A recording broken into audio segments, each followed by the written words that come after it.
Welcome to the third and final part of the trilogy of the saga of Christian Eater of the North Carolina line. When we last left Christian, he had just finished fighting in the Battle of Brandywine and Germantown. After the Battle of Germantown, Washington's army moved into Valley Forge. They had moved there to keep an eye on the British in Philadelphia. It was a hard winter for the Continental Army, though the British count stated it was the best winter of their lives. They were winning. They had the capital, and they threw lavish parties and balls while the citizens of Philadelphia celebrated with them. During the winter of Valley Forge, something amazing did happen, and this was the transformation of the Continental Army from one that lost almost every battle they fought in to one that was now victorious. This was due to two main reasons. The first was a single man, Baron von Steuben. Now, Steuben came in and transformed the Continental Army into something like the Prussian army that he had served in before. The other reason was France went from a covert support of the American cause to actually declaring war on Britain. With this, the flood of muskets and other essential equipment came flowing in. Before, the Royal Navy stopped many supplies, but now the French Navy, the equal to the British, could engage British warships and ensure logistical supply lines stayed open. The British commander, General Howe, did not care for his part in the war. He basically demoralized. He resigned. The new commander, General Clinton, decided to gather all his forces in New York to determine what to do next. So the British abandoned Philadelphia and marched across New Jersey to the port of Sandy Hook. Before they reached there, the Continental Army fought them, but this was a new army. This was not the same army from Brandywine or Germantown. The battle was the Battle of Monmouth, and it was a stalemate. The British were not able to defeat the Americans, but they also were able to get away. However, this did show the British that they were now facing a new army, ready to fight in the same manner as the British, toe-to-toe with the bayonet. Christopher did fight in the Battle of Monmouth, though most of the North Carolina troops saw no action due to being exhausted and suffering from the hot weather. It was extremely hot. Now, more men died from heat that day than from bullets or cannons. In New York, General Henry Clinton decided to break out of New York if possible. Since the French, the Spanish now, and the Dutch had all allied against Britain in this American war, it had become a world war. The British were fighting as far away as India and Indonesia, as far south as South America and the Caribbean, and as far west as Arkansas. Now, due to this, the British government decided to focus most of their resources on beating the French and gaining India, instead of continuing to funnel men and money into the colonies.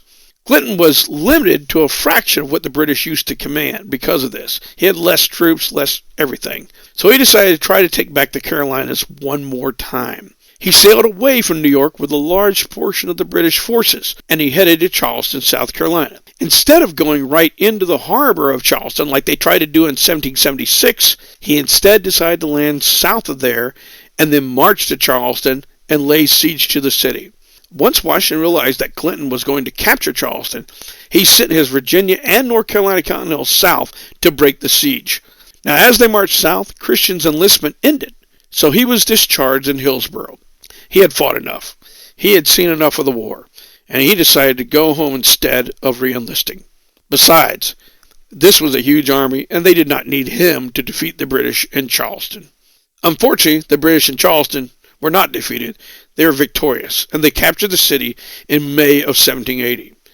Not only did they capture the city, they captured the Southern Army to include almost all of the Virginia and North Carolina Continentals. The British were once again a major threat to North Carolina, so Christian once again volunteered. He enlisted in Captain William Thrift Hewlett's company, Surry County Militia. He mainly joined the militia because his brother, John Valentine, remember John? Anyway, John Valentine had volunteered in Hewlett's company.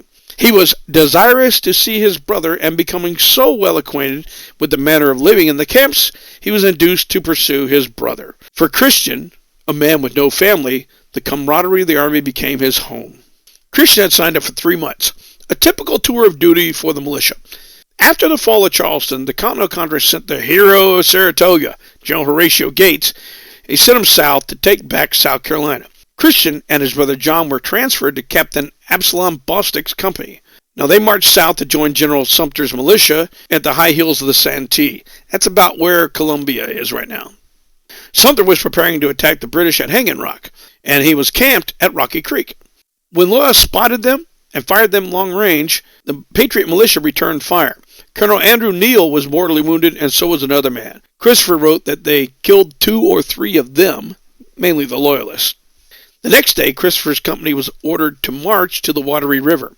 They surprised several enemy soldiers there, and they were able to capture 12 Tories and British and 2 boats. They then took the 12 prisoners down to Rugley's Mills north of Camden.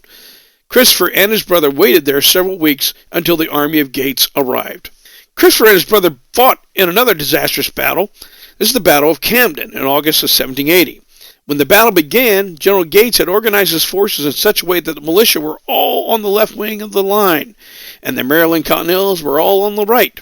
The British commander, General Cornwallis, saw that one whole wing was nothing but militia, and he had his regulars charge right at them without even firing a shot. The militia, almost to a man, panicked and ran from the battle. Some threw away their weapons and their packs so they could run even faster. Christian and his brother John were in this panic group, and they ran from the field. General Horatio Gates tried to stop them, and when he saw he could not, he also rode away as fast as he could from the field so he wouldn't get captured. He would not stop riding his horse until he reached Salisbury, North Carolina. What Gates did not know was only half of his army had fled. The Maryland and Delaware Continentals stayed on the field and continued to fight. They were led by Major General Baron de Kalb. The Continentals put up a relentless fight, and at times they thought they were winning. They pushed the British away by bayonet, they captured their artillery pieces, and they didn't lose any ground. Unfortunately, that all ended when Baron de Kalb was mortally wounded and no longer was able to lead. The Continentals were then surrounded, and they had to withdraw under fire. Now, they didn't run away like the militia did, but they still had to retreat or be captured. They left the field by companies and platoons. Meanwhile, Christian and his brother were not fast enough to flee the dragoons of Bannister Tarleton's British Legion. They were captured. However, during any battle, there is chaos, and in the dark, Christian and his brother were able to escape with 14 other soldiers. They continued to evade the British patrols until they linked up with General Greene's army. Greene was a man who took the place of Horatio Gates. When they linked up with Greene's army, Christian was described as almost bare naked for clothing. Christian recognized Greene from his time up north. Amazingly, Greene recognized Christian and greeted him as a friend. He ordered rations to be given to him and others, and then he sent him home with a discharge. You would think a major loss like that would change anyone's thinking about fighting for a doomed cause, but Christian volunteered again. This time he would not be walking. He was in Captain William Shepard's cavalry for 3 months. Christian had to bring his own horse, or else he would end up in the infantry again, walking. His job during those 3 months was to transport the British prisoners from the Battle of Kings Mountain, from Richmond in Surrey County to the old Moravian town, commonly what was called Old Town. After his tour, he returned home with a horse and a parcel of Continental money, but it was little value because it had all depreciated. It was about this time that he met a young woman, Susanna.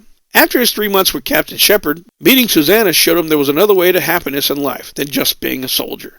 The two were married in Surrey County in 1781. With his new bride, he changed his name again to Christopher Valentine, since he did not want the name Eater to mar his wife's married name. Now, what about the pension? Remember pensions? Pension detective. When he applied for a pension in 1833, he was told he had not served more than 6 months, even though in reality he had served 3.5 years and fought in some of the largest and bloodiest battles of the war. Now, the reason he did not get a pension was due to his old name, Eaton. That's what he used, and they couldn't find any records with his new name, Valentine. I don't even know who you are. He explained what happened, but the pension board didn't accept it. Christopher, by the way, you got to forgive me. I keep saying Christian in many of this situation where it was actually Christopher, so excuse me on that part. Christopher told them he was entirely illiterate and does not know how to spell his name. That when young, he did not understand the English language properly. Consequently, he expects he may be mistaken as to the names and places of persons. A large orange juice and coffee, thanks. Cheeseburger? And that he was sometimes called Valentine, sometimes called Eater or Etor, other times called Eddie or Hetty. It's not Hetty, it's Headley. So he is not certain by what name he was put on the muster roll. The pension board said they would let him receive $20 each year instead of the full $80 a year that he would normally be entitled to. So basically it's like the modern day VA saying it's not service connected with your disability. The $20 a year was an insult. Christopher refused to accept it, turning down the smaller amount. Due to his name, the Eaton name was struck from the pensions list. Later on, his wife, Susanna, wrote that he was dropped from the pension rolls because he was unwilling to receive the small amount of $20 per annum for his revolutionary services. Christopher died 6 years later, on July 5th, 1839, just one day after celebrating the birthday of the nation he helped create. His widow, Susanna, applied once more for a pension in 1846 for the widows, telling the board that she had married Christopher Eaton and not Christopher Valentine. However, the pension board once again did not accept the reasons for the name change and denied her the widow's pension. So once again, this has been the Pension Detective. Hope you liked that story. There's a lot more coming your way. And by the way, if you can think of a better name than Pension Detective, please let me know in the comments below.